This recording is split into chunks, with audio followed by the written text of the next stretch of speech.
Halo, selamat datang di Ruang Ilmiah. Kali ini kita akan membahas mengenai bentuk-bentuk masalah dalam penelitian. Ada beberapa bentuk masalah dalam penelitian. Yang pertama, permasalahan deskriptif. Permasalahan ini berkenan atau berkaitan dengan pertanyaan terhadap keberadaan variabel mandiri, baik satu variabel atau lebih. Jadi, permasalahan deskriptif tidak bersifat membandingkan dan mencari hubungan. Contohnya seberapa tinggi efektivitas iklan dengan endorser Mbah Mardijan. Nah, ini adalah permasalahan deskriptif, yang dimana keberadaan variabelnya itu bersifat mandiri. Artinya tidak membandingkan antara suatu variabel dengan variabel yang lain. Atau kita tidak mencari suatu hubungan terhadap suatu variabel dengan variabel yang lain. Yang kedua adalah bentuk permasalahan komparatif.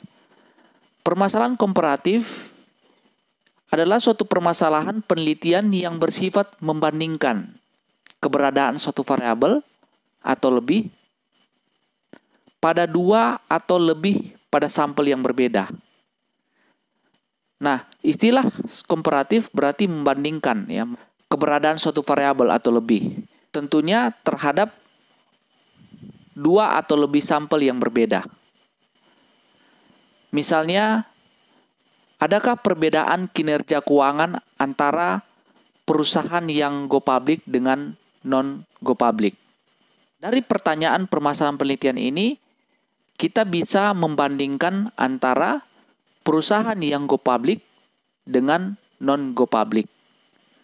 Dan kita melihat juga perbedaan kinerja keuangannya. Apakah ada perbedaan ya kinerja keuangan antara perusahaan yang go public dengan non-go public? Kemudian yang ketiga, permasalahan asosiatif. Dari kata asosiatif saja, kita sudah bisa mengartikan bahwa permasalahan ini berkaitan dengan hubungan antara dua variabel atau lebih. Jadi permasalahan asosiatif ini berkaitan dengan pertanyaan penelitian yang bersifat menghubungkan antara dua variabel atau lebih. Nah, permasalahan asosiatif yaitu permasalahan yang berkaitan atau yang berhubungan simetris, permasalahan asosiatif yang memiliki hubungan kausal, dan permasalahan asosiatif yang memiliki hubungan interaktif atau timbal balik. Nah, saya akan membahas satu persatu apa itu permasalahan yang berhubungan dengan simetris atau permasalahan asosiatif yang memiliki hubungan simetris. Hubungan simetris adalah hubungan antara dua variabel atau lebih yang kebetulan munculnya bersamaan. Variabel ini tidak terjadi hubungan sebab akibat, bersifat interaktif atau timbal balik. Kalau hubungan sebab akibat, ada penyebab sehingga dia mengakibatkan seperti apa? Ibarat sebuah pohon, kalau daunnya kekuning-kuningan, berarti dia kekurangan air. Ada hubungan sebab akibat. Nah, sedangkan bersifat timbal balik atau interaktif, ada hubungan timbal balik. Ya, hubungan yang saling mempengaruhi antara suatu variabel dengan variabel yang lain. Bisa saja X mempengaruhi Y dan Y sendiri juga mempengaruhi X. Ini dinamakan dengan interaktif atau hubungan timbal balik. Nah, hubungan simetris itu tidak memunculkan atau tidak menimbulkan hubungan baik yang bersifat kausalitas atau sebab akibat dan bersifat interaktif. Hubungan simetris adalah di mana variabel ini yang bersamaan bermunculan atau dua variabel atau lebih yang kebetulan muncul secara bersamaan. Contohnya hubungan simetris, adakah hubungan antara ritual klinik dengan prestasi bisnis? Atau contoh lain, adakah hubungan antara bunyi burung dengan tamu yang datang? Nah, kedua variabel antara bunyi burung dengan orang yang datang ini terjadi secara bersamaan antara kedua variabel. Tidak menyebabkan sebab akibat. Nah, dari contoh ini kita sudah bisa membandingkan yang mana hubungan simetris, yang mana hubungan kausal dan interaktif. Hubungan kausal seperti yang saya sudah katakan tadi, bahwa hubungan ini bersifat sebab akibat. Jadi ada variabel independen dengan variabel dependen yang saling mempengaruhi. Atau ada hubungan sebab akibat antara variabel independen dengan variabel dependen. Contohnya hubungan kausal, adakah pengaruh kompensasi terhadap kinerja karyawan? Nah, di sini kita bisa memahami contohnya dari hubungan kausal ini, bahwa dengan adanya kompensasi, maka dapat meningkatkan kinerja dari karyawan. Atau kinerja karyawan akan meningkat atau produktivitas karyawan akan meningkat ketika kompensasi juga ikut dinaikkan. Ketika karyawannya diberikan kompensasi. Maka dari sini kita sudah bisa memahami bahwa kedua variabel ini ada hubungan sebab akibat.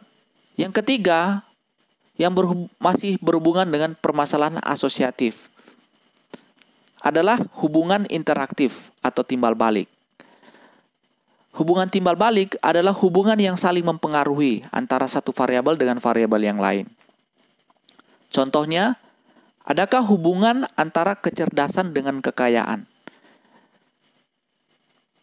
Bisa saja kekayaan itu dipengaruhi oleh kecerdasan atau sebaliknya, kecerdasan itu dipengaruhi oleh kekayaan. Orang yang cerdas sebagian adalah orang yang kaya.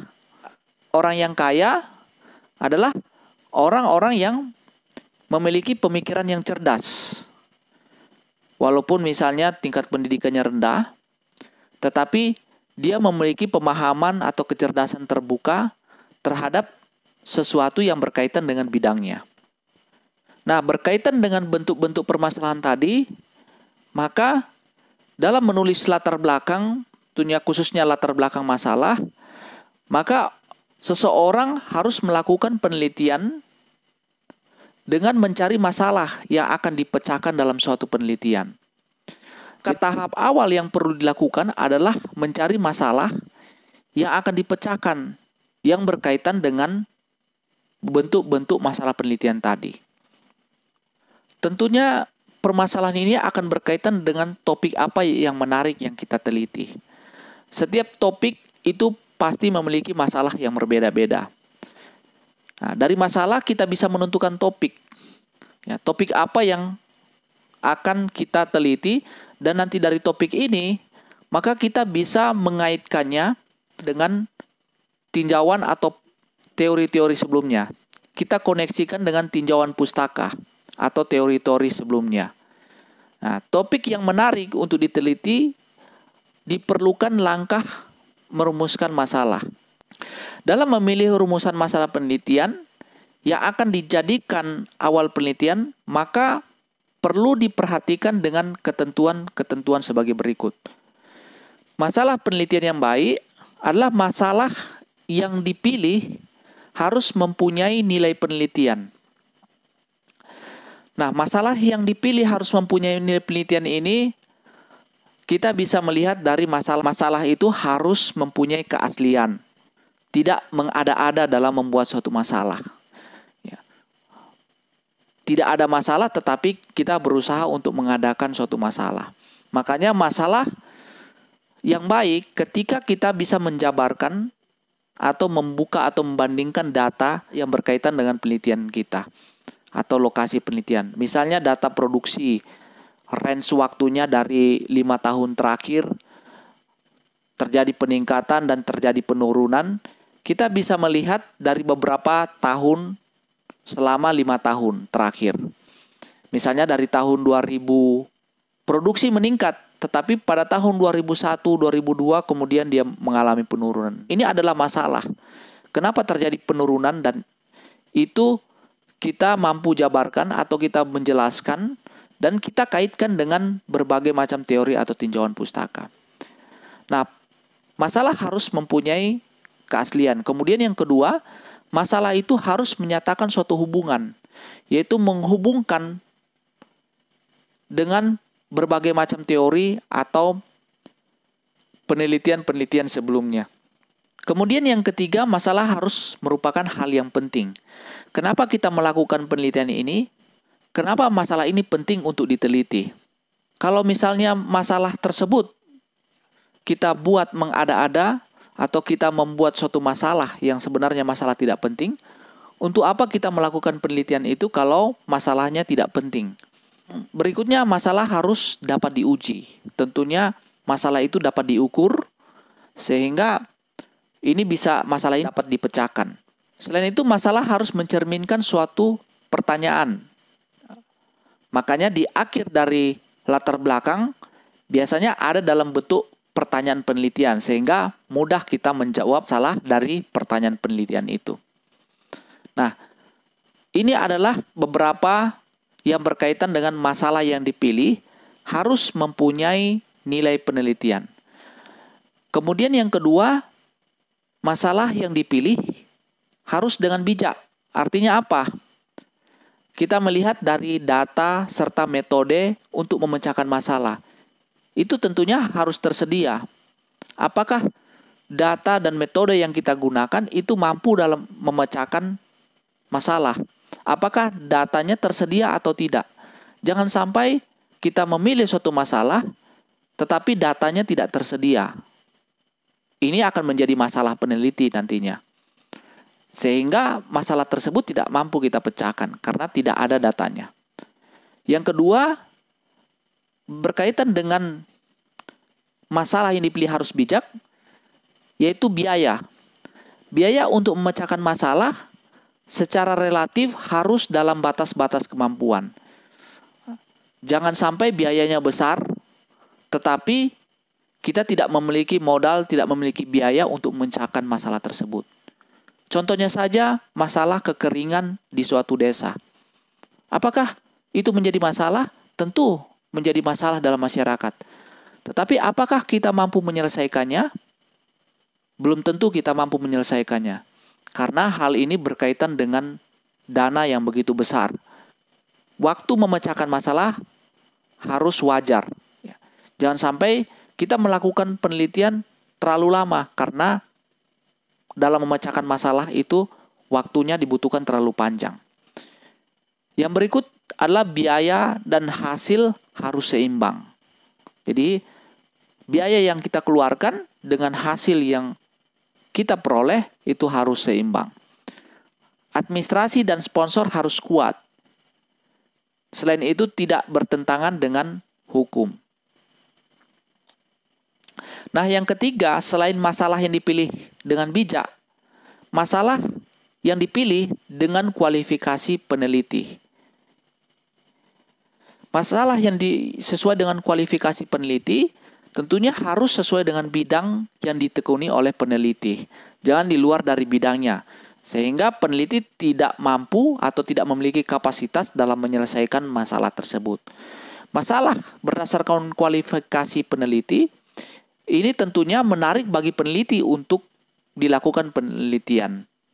Peneliti akan terus menyelesaikan suatu masalah, akan terus untuk menyelesaikan penelitiannya karena hal ini berdasarkan kesukaannya, berdasarkan minatnya.